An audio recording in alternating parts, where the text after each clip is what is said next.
Okay, we're going to be talking about something really important. It's how to prevent arguments. But don't be afraid. First off, we need to look at what an argument really is. An argument means there's a disagreement between two or several people. It means there's a difference of opinion. The problem is that most people focus so much on the negatives in that argument that it just keeps compiling and worsening. And people become more upset about the way the argument went rather than their original feelings they wanted to express to their partner. Okay, the first thing we need to look at is how do arguments start? It's simple. Most arguments start because one or both partners are simply just not listening to each other.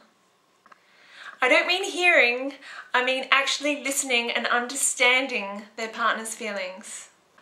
They are also focused on what they don't want rather than what they do want in the relationship. A lot of men and women just approach their partner in the wrong way. They approach their partner in a negative way and in a way that's putting their partner down. The partner becomes defensive, and this is where it escalates. For example, you never listen to me. What do you mean never? What about you? What? This is about you. This isn't about me. See, you're doing it now. Ugh. You get the drift. Both partners show lack of appreciation for each other and talk to each other in a negative way. Neither partners have control over their feelings, which is the key to having a healthy relationship. We can admit that at some time in our lives, we have been caught in an argument with someone. When you find yourself losing control over your emotions, it's at that time that you need to recognize it. Think to yourself, by me continuing, how am I improving the situation? You need to be the one to wake up to it, especially if your partner is continuing to argue. You can either tell your partner that you need some space, because you don't want to argue with them anymore. Really, they should understand this and do the same. Just take some time out. Go outside and just think about what you truly want to express to your partner. And after you feel ready, I suggest not too long, probably up to an hour, come back together and discuss your feelings. Or you could. Be strong and be the mature one of the pair. Take control over the situation by taking control over your feelings. Tell your partner you don't want to argue. Sometimes it helps to hold them, even though moments ago you didn't want to touch them. Tell them what you truly want, and guaranteed they will want the same, if they truly love you.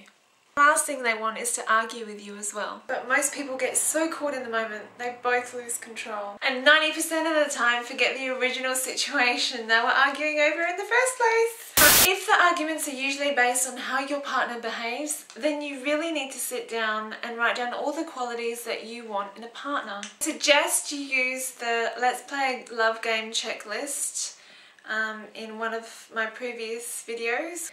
Most of them really should be ticked. See, the trouble is, most humans don't value themselves that high, so they don't really expect much from their partner. But this is your love, your soulmate we're talking about here. You are all worth everything you desire, and everyone deserves to feel love, respect, and care. Now, if there are not many yeses, then you need to sit down with your partner and tell them how you feel. It needs to be put in a way that's gentle and not in the form of an attack. Tell your partner that you would like to talk to them in a loving tone.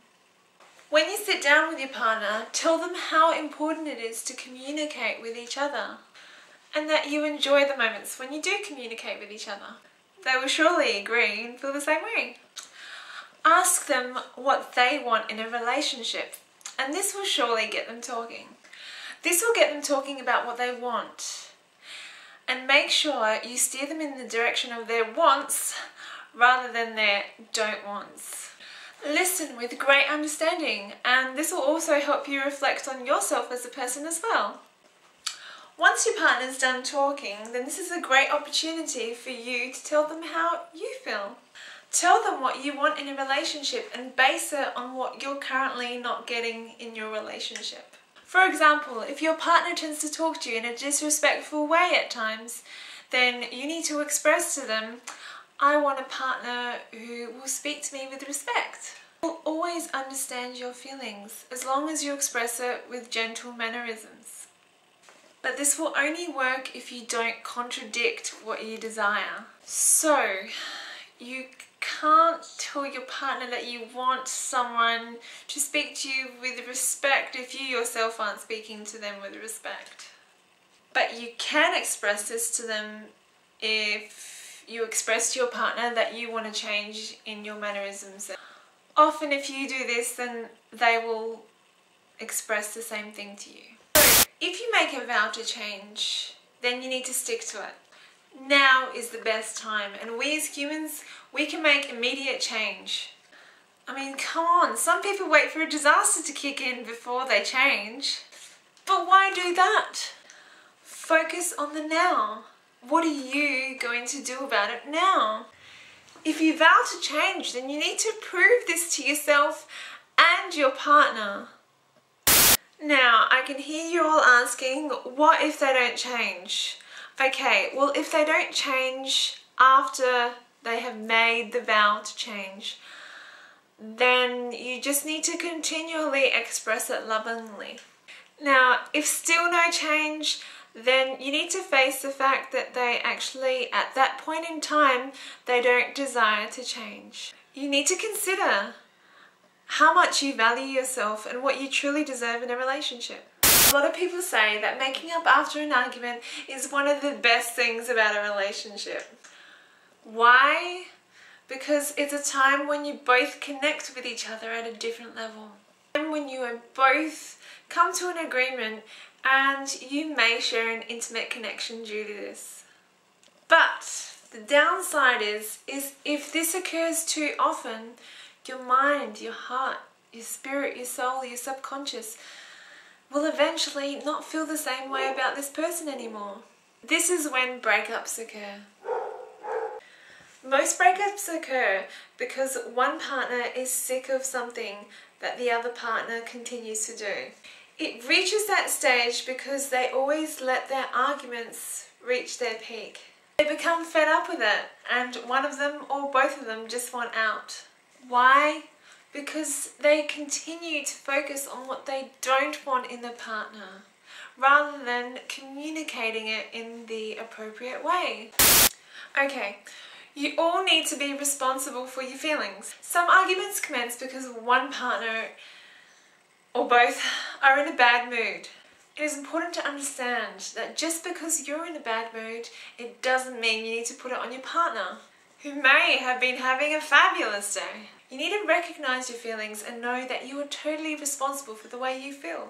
If you have negative feelings from an outside source, other than your partner, then this is when you need some personal space.